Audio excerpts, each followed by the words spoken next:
At a family dinner, my father dropped a bombshell. My stepbrother, a horse rider, was the new CEO. My stepmom laughed, thinking they had won. But they had no clue about my secret revenge plan, and when I struck the next day, their world turned upside down. I never thought betrayal could come from my own father, but life has a way of showing you who people truly are. For 4 years, I worked tirelessly alongside my father, William Carter, at Carter Holdings, believing that one day, all my hard work would pay off. I studied every aspect of real estate development, from finance to project management, ensuring that when the time came, I would be ready to take over. With an MBA and hands-on experience, I had proven myself capable, but none of that mattered when my father made the decision that changed everything. It happened on a warm summer evening at our family estate in Chicago. My father had invited everyone for a formal dinner, something he rarely did.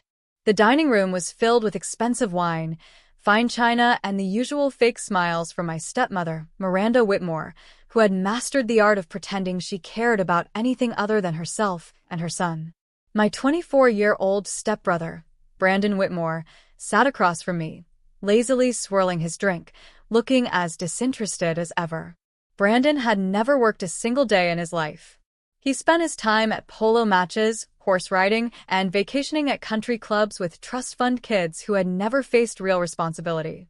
He didn't care about business, didn't understand real estate, and certainly didn't deserve to run a company. But I didn't know that night would be the moment my father would throw away everything we had built together. As we finished dinner, my father cleared his throat and stood, adjusting his cufflinks. He had the same serious look he always wore before making big announcements. I expected a discussion about the company's future, maybe even my promotion. Instead, his words shattered my world. "I've been thinking a lot about the future of Carter Holdings," he began, his deep voice filling the room. "After careful consideration, I've decided that it's time for new leadership, someone with fresh vision and energy to guide us forward." I straightened in my seat, excitement building in my chest. This was it. He was finally going to name me CEO. He took a deep breath before dropping the bombshell. "I'm naming Brandon as the new CEO of Carter Holdings." The room went silent. I felt like the air had been knocked out of my lungs. My grip tightened on the edge of the table as I tried to process his words. Brandon? My stepbrother, the polo player? The one who didn't even know how a mortgage worked? I looked at my father, expecting him to say this was some kind of joke, but his expression was dead serious. My stepmother smirked, victorious, like she had been planning this moment for years.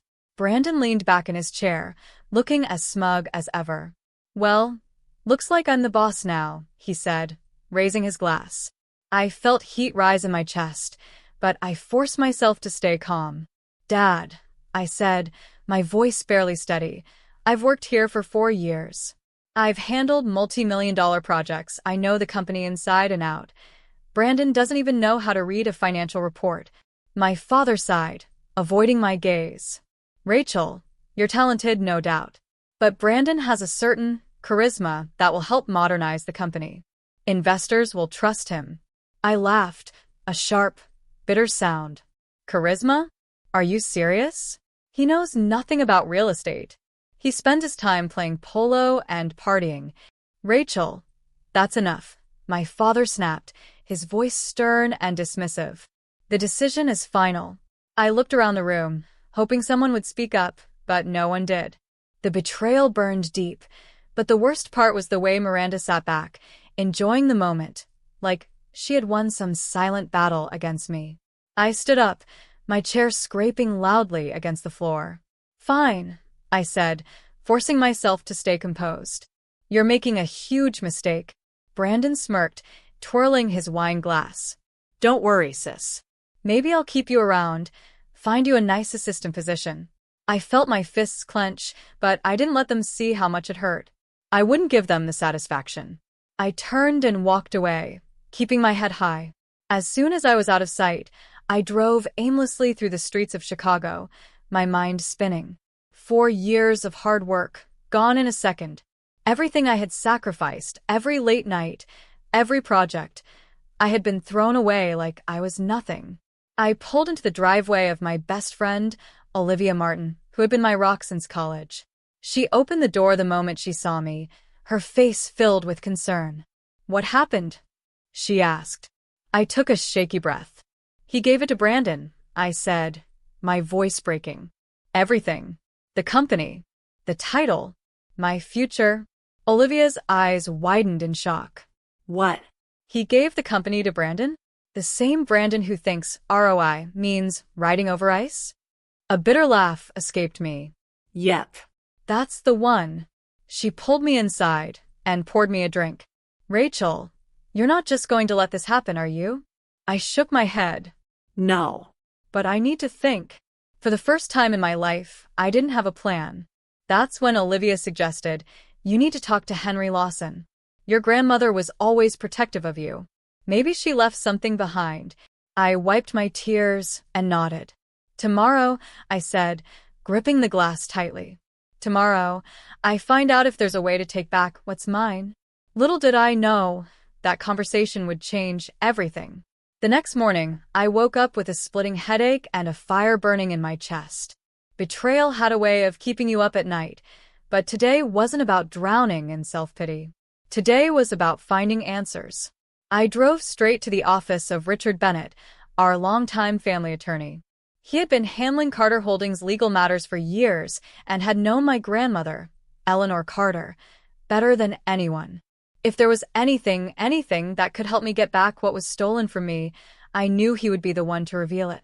When I walked into his office, Richard was sitting behind his large mahogany desk, flipping through documents.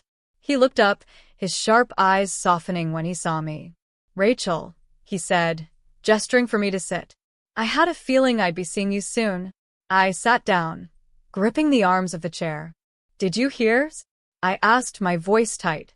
"My father gave Carter Holdings to Brandon." Richard sighed and nodded. "I did. And I can't say I'm surprised." He folded his hands, leaning forward. "But I suspect you're not here to just talk about it. You want to know if there's anything you can do?" I nodded. My grandmother, she always believed in me. She knew how much I loved this company. She must have seen this coming. Did she leave anything for me? Any legal documents that can challenge this? Richard's gaze turned serious. Actually, she did. He pulled open a drawer and took out a thick folder. My heart pounded as he placed it in front of me. "Your grandmother set up something very specific in case a day like this came." I stared at the folder, my hands shaking slightly as I opened it. The first document made my breath catch in my throat. A trust fund. A $3.5 million trust fund set up in my name 5 years ago. I looked up, confused. "I don't understand. If she left me this money, why didn't I know about it before?" Richard sighed. "Because there was a condition. Eleanor didn't want you to just inherit wealth. She wanted you to earn it. That's why you can only access the money if you build a successful business on your own, without any involvement from your father or Carter Holdings." I leaned back in my chair, the weight of it all sinking in. My grandmother had seen this coming. She knew Miranda would manipulate my father. She knew Brandon would take everything I worked for, and she knew I would need a way to fight back. I swallowed hard. What qualifies as a successful business? Richard pulled out another paper. According to the trust, you must create a business that shows a profitable quarter within its first year of operation. It must be entirely yours. No family involvement, no funding from Carter Holdings. I exhaled sharply. "So, I can't just use this money to start a business? I have to prove myself first?" Richard nodded. Exactly. "The money is yours, but you need to build something real before you can claim it." I sat there in silence, running my fingers over the documents. It wasn't the easy answer I had hoped for, but it was a chance. I looked at Richard. "And my father doesn't know about this?" He shook his head. "Your grandmother was very clear. This information was only to be revealed to you, and only if you were ever disinherited from the family business." A slow, determined smile crept onto my lips. "She really thought of everything, didn't she?" Richard chuckled. "Eleanor Carter was always 3 steps ahead." I stood up, gripping the folder. "I need time to think. But I can promise you, Richard, this isn't over." I left his office feeling something I hadn't felt since that night at dinner. Hope. That evening, I met Olivia at our favorite cafe. She listened intently as I told her everything. When I finished, she grinned. Rachel, this is it. You don't need Carter Holdings. You can start your own company. I sighed. But what kind of business? I need something big, something that'll make an impact fast. She tapped her fingers against the table, thinking. Sustainable real estate. I raised an eyebrow. What? She leaned in. Think about it. Green buildings, eco-friendly urban spaces. It's a growing market. You already know real estate inside and out, and people are willing to invest in sustainable solutions. My mind started racing. She was right. Major cities were pushing for environmentally friendly developments, and sustainable housing was the future. Carter Holdings had barely touched that market. If I played my cards right, I could build something even bigger than what my father had given away. I smiled, excitement bubbling inside me. Urban Vista Development. Olivia tilted her head. What? That's the name, I said firmly. Urban Vista Development. We'll focus on sustainable housing, commercial eco-spaces, and green real estate solutions. She grinned. I love it. And with the right investors, you could have your first project up and running in no time. I took a deep breath, gripping my coffee mug. This was happening. Over the next few weeks, I worked harder than ever before. I secured private investors, rented a small office in downtown Chicago, and built a team of dedicated professionals who believed in the vision of Urban Vista development. Every step of the way, Olivia was there, helping me make the right financial moves. Meanwhile, Brandon was struggling. Carter Holdings was already showing cracks under his leadership. His lack of experience was obvious, and it wasn't long before major clients started pulling out of deals. I kept my head down, staying out of his way, but I knew it was only a matter of time before he realized that I wasn't just disappearing quietly. And then it happened. One morning, as I walked into my office, Olivia was waiting for me with her phone in hand. Rachel, she said, her voice urgent. You need to see this. She turned her screen toward me. It was an article from a major business news site. Carter Holdings losing investors as new competitor rises in green real estate. I read the headline twice, my heart pounding. Olivia smirked. Congratulations, Rachel. You're officially on their radar. I felt a slow smile spread across my face. Let them watch. Let them worry. This was just the beginning. I knew it was only a matter of time before Brandon, Miranda, and my father realized what I was building. But I didn't expect them to act so soon. The very next morning, as I walked into my office, my assistant, Maria, looked up with wide eyes. Rachel, you have visitors, she whispered. I didn't have to ask who. I already knew. Stepping into the conference room, I found Brandon and my father sitting at the sleek glass table. My father looked serious, but Brandon looked amused, like this was some kind of game to him. I walked in confidently, setting my tablet down on the table. Well, this is a surprise, I said, folding my arms. What brings you two here? Brandon smirked. Straight to business, huh? No, hi, big brother. I ignored him and looked at my father. Dad. My father cleared his throat. Rachel, we've been hearing a lot about your project. I raised an eyebrow. You mean my company? Brandon chuckled, leaning back in his chair. Come on, Rachel. You really think you can compete with Carter Holdings? I leaned forward, meeting his gaze. I don't think, Brandon. I know. For the first time, his smirk faltered. My father exhaled, rubbing his temples. Rachel, let's be reasonable. You've made your point, but Carter Holdings is still the dominant name in real estate. You don't need to go against us. I tilted my head. Against you? I never planned to. You just assumed I was a threat. Brandon scoffed. You don't get it, do you? Investors are pulling back because they think Carter Holdings is outdated. They're looking at you as the future. I didn't say anything, letting the words sink in. That was the truth neither of them wanted to admit. I had built something from the ground up, without their help, and people were starting to take notice. Rachel, my father said, his voice softer now. I don't want us to be at odds. Maybe we can work together. Brandon shot him a glare, but stayed quiet. I leaned back in my chair, pretending to think it over. Work together? You mean the same way you worked together with me at Carter Holdings? Where you handed everything to Brandon while I was tossed aside. My father sighed, looking older than I had ever seen him. I made a mistake. Brandon looked furious, his jaw tightening. I shook my head. No, Dad. You made a choice. And now you have to live with it. Brandon stood abruptly, pushing his chair back. This is a waste of time. Let's go. I watched as they left, my father hesitating for just a second before following. As soon as they were gone, Olivia walked in from the hallway, arms crossed. Well, that was entertaining. I smirked. They're nervous. She nodded. And they should be. Over the next few months, Urban Vista development skyrocketed. We secured 3 more contracts, including a multi-million-dollar deal with a major luxury eco-hotel brand. Investors poured in, seeing my company as the future of sustainable real estate. Meanwhile, Carter Holdings crumbled. Brandon, in all his arrogance, made reckless financial decisions. He approved projects without proper research, wasted money on flashy but impractical developments, and, worst of all, ignored legal compliance issues. The media caught wind of it quickly. Articles popped up with headlines like, Carter Holdings faces lawsuits over unapproved developments. CEO Brandon Whitmore under fire for financial mismanagement. Urban Vista Development, the company that's replacing Carter Holdings? I kept my head down, staying focused, but I won't lie, watching them struggle was satisfying. One evening, as Olivia and I worked late, my phone buzzed with a notification. She glanced at my screen. Another articles? I shook my head. No. It's from my father. She raised an eyebrow. What does he want now? I read the message out loud.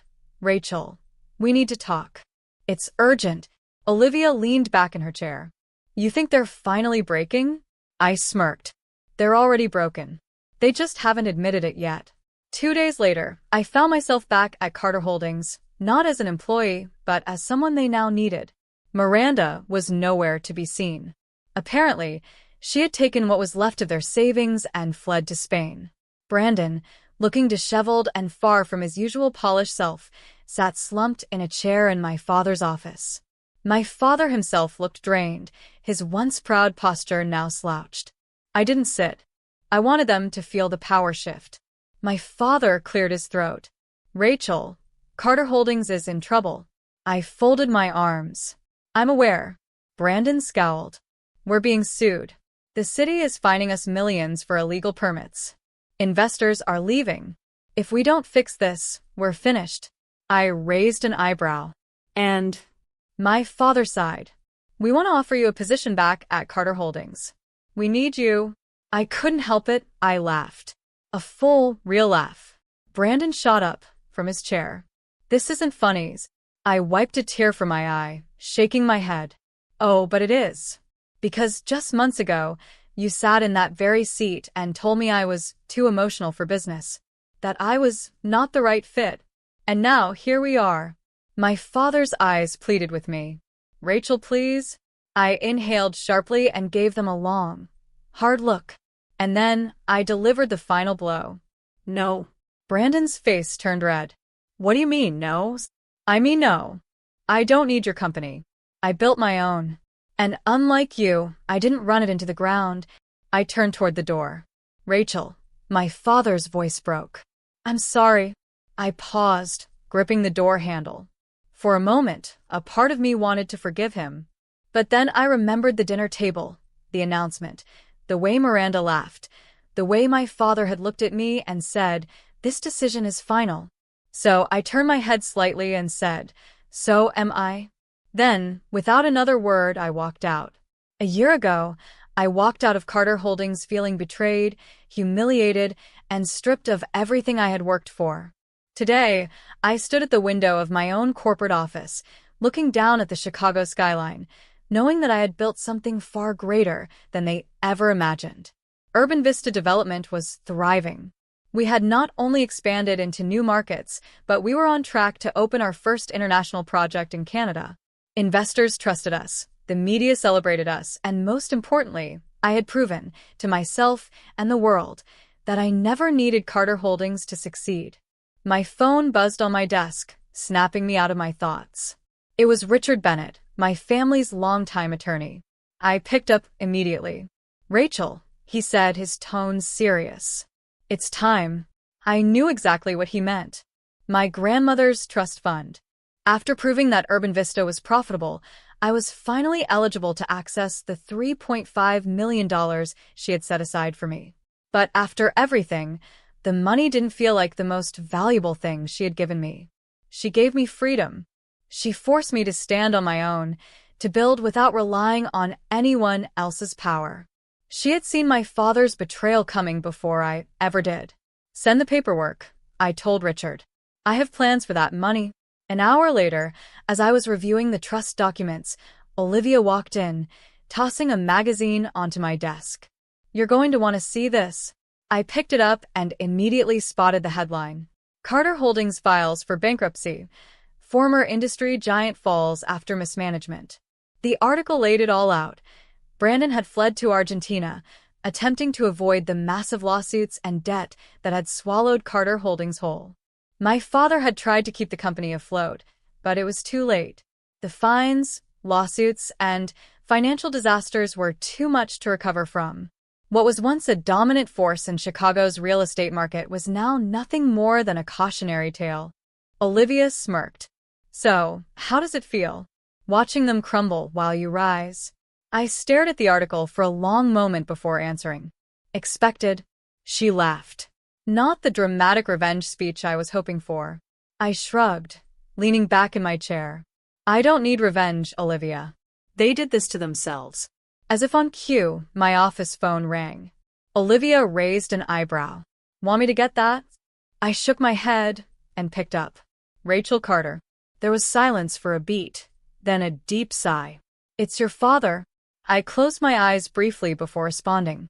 "What do you want, Dad?" His voice was strained, older, defeated. I need to see you." I hesitated. The last time I had seen him, he had been sitting in his office, begging me to save Carter Holdings. And I had walked away. I had no regrets about that decision. But this felt different. "Fine," I said finally. "Meet me at the coffee shop near my office in an hour." When I arrived, my father was already sitting at a corner table, staring at his untouched cup of coffee. He looked different. Not the powerful businessman I had grown up admiring. He looked lost. I sat down across from him, placing my purse on the table. "All right. You wanted to talk." "I'm listening," he sighed, running a hand through his graying hair. "Carter Holdings is gone." "I know," I said simply. His lips pressed into a tight line. "Miranda left. She took whatever money was left and ran to Spain." I wasn't surprised. "And Brandon?" A bitter chuckle escaped him. "Living off what's left of his trust fund in Argentina. He'll be fine until that runs out. Then he'll have to figure out what it's like to actually work for a living." I studied him carefully. "And what about you?" He exhaled. "I lost everything, Rachel." He looked up, his eyes filled with something I hadn't seen in a long time. Regret. "And I did it to myself." For a long moment, neither of us spoke. "I made a terrible mistake," he admitted finally. "I let Miranda influence me. I let Brandon convince me he was capable when he wasn't. And worst of all, I threw away my own daughter's loyalty for people who never truly cared about me." I swallowed hard. I had waited so long to hear those words. But now that they were here, they didn't bring the satisfaction I thought they would. "I can't change the past," he said. "But I can tell you that I am proud of you. I've been watching. Urban Vista is incredible. Everything Carter Holdings should have been." I took a deep breath, my fingers tracing the rim of my coffee cup. "I didn't build it to prove anything to you," I said honestly. "I built it because I deserved better." He nodded slowly. "I know." There was another silence before he spoke again. "I want to start over. Maybe do consulting work. Help companies transition to sustainable real estate." He hesitated. "I know it's a lot to ask, but I'd like to be a part of something meaningful again." I studied him. He wasn't asking for money.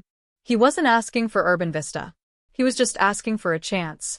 And that's when I remembered something Richard had told me about my grandmother's trust. She had also left instructions for a foundation, one dedicated to helping young entrepreneurs, especially women, build sustainable businesses. That money, it wasn't just for me. It was meant to create something lasting. I pulled out my phone, opened my notes, and slid it across the table. The Carter Legacy Foundation, I said. I'm starting it. A nonprofit to help women in real estate. He picked up the phone, reading the details. This is incredible. I took a deep breath. I need someone with experience.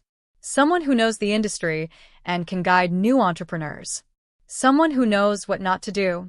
He looked up at me, realization dawning in his tired eyes. You're offering me a role? I nodded. Not because I owe you, but because I believe in second chances. He swallowed, visibly moved. I don't know what to say. Say you won't mess it up, I said with a small smile. For the first time in a long time, my father smiled back. As I left the cafe that day, I realized something important. Revenge wasn't what mattered. Winning wasn't what mattered. What mattered was building something real, something meaningful, something that no one could ever take away from me. I looked up at the Chicago skyline, feeling lighter than I had in years. My stepmother was gone. My stepbrother had fled. My father was rebuilding. And me? I was just getting started.